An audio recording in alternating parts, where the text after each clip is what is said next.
What is up, guys? It is Click here, bringing you a tutorial video on how to make an automated sugarcane farm. Now, a lot of automated farms use slime blocks. This one only requires 4 slime balls, or 2 depending on how big you want it. Because if we see here, it is stackable, so it only requires 2 slime blocks per module.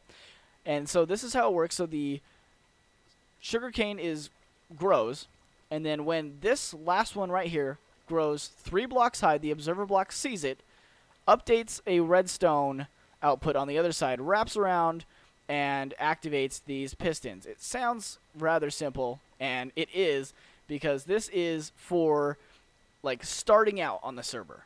Now, you can make this as complex as you want to. Obviously, there's better ones, but this is for, you need a lot of sugarcane, and you need it really early in the game. Now, let's go ahead and get started on the tutorial. Okay, so what you're going to need is a space that is 5 blocks high, 11 blocks in width, and 12 blocks deep. Now, if you're building this into a cave, we're going to be using all of this for one module. So you're going to want to dig that out. And now, these are going to be the resources that we need. You only need 2 sticky pistons for one module.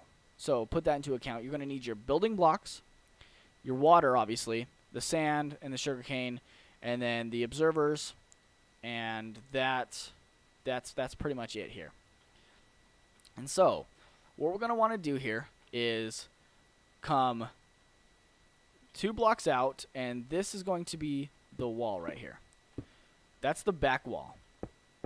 And so the sand is going to go this way. And so water can travel 8 blocks. And so this is 1, 2, 3, 4, 5, 6, 7, 8.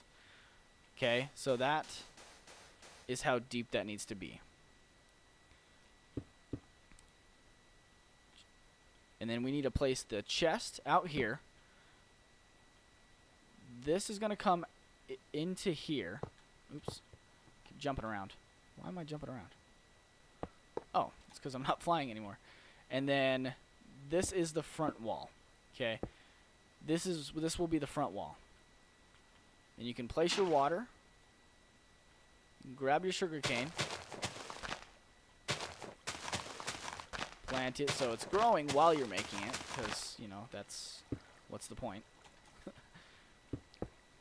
Place it like this, and then you're going to want it so, it's 3 blocks high. And so this will be the observers, but actually they need to face this way. So the face, so they're looking this way, because this is how they're seeing. I'm not quite sure why it's facing that way and stuff like that, but that is how it needs to be done.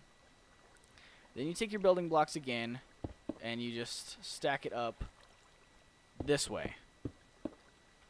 So we need to keep going until we reach that spot.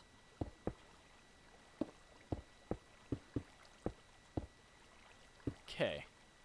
Now, you can choose to put your glass in now or later, depending on whether you're building it in creative or survival. If you're putting it in survival, you probably don't want to put your glass there yet. I won't put my glass there quite yet, because we are placing in all of these pistons here. The reason why we need 2 pistons tall is because if we just put 1 here, it will only knock the middle one out. Because if we put the top, because if this one was a solid block, if this one was 3 blocks high, like this, and only this piston activated, it would only push this one out into the water. This one would just fall down. And so that is why we need 2 pistons tall.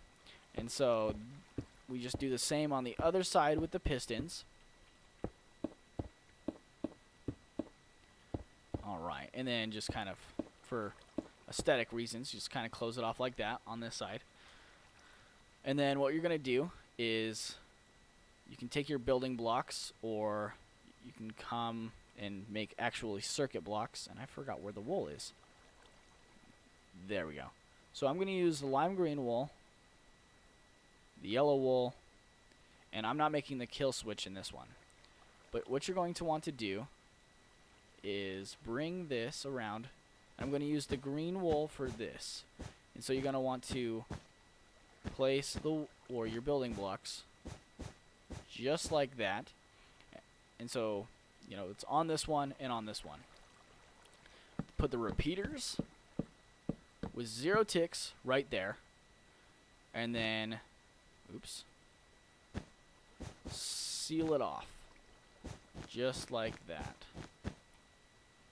And then place another line for the redstone, because the repeaters go into here. Now, how this works is the redstone lining, it's right here, will power these repeaters, which powers this block, which powers this piston. But when this block is powered, it powers this repeater, which powers this piston. So you get both pistons activating on one redstone line. Now we're just going to do the same over here.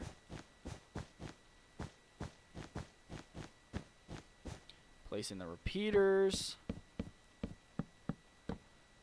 And then seal it off. Whoops, one extra. I'm going to place in the repeaters early here. Place the extra lining. Alright, and then you want to make the circuit from the observer block over to here so that you can see that here. Now, if you don't want to add a kill switch, I mean, you technically don't need any slime for this. If you don't want to make a kill switch, you don't need any slime. But I like adding that option here, so that is what's going to happen. So we're going to add one repeater right here, the redstone, another repeater, and then more redstone. And so when the observer block sees that the that the sugarcane has grown to 3 blocks high, it will put out a redstone output into this repeater, which powers this block, which powers this, to give it a brief second here. Now, the reason why it's only a second here is because you can either do a repeater without this. So yeah, you can completely remove this and just, throw that down. So it's just blink.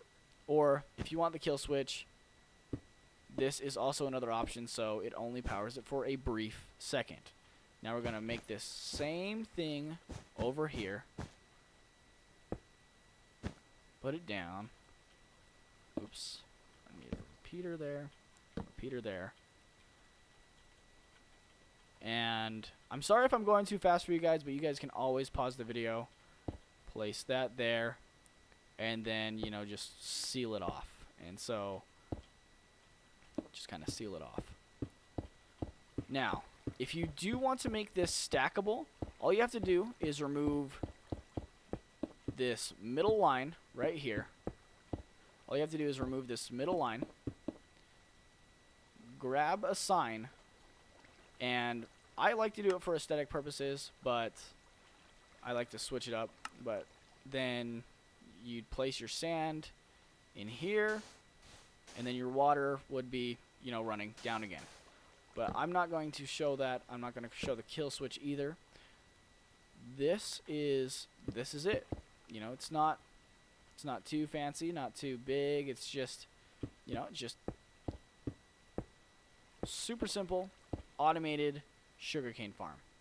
Now, if this is being dug underground, and you're digging this underground, this is what's cool about the pistons. They are transparent blocks, so you just place torches like this, and so that the light travels through the pistons into this room, so no mobs spawn in this room. Because it looks clean without any torches in here, doesn't it? Looks super nice. And so that is the tutorial on how to make your automated sugarcane farm with either 2 slime balls or 0 slime at all. That is a problem that needs to be fixed with tutorials, I feel, is they need to have more automated farms that use less slime for, starting out players. And I feel like I'm going to, take on that challenge, and we're going to make more automated farms without any slime balls. But thanks for watching, guys. It'll be fun bringing out a new tutorial. You guys take it easy. Good night, everybody.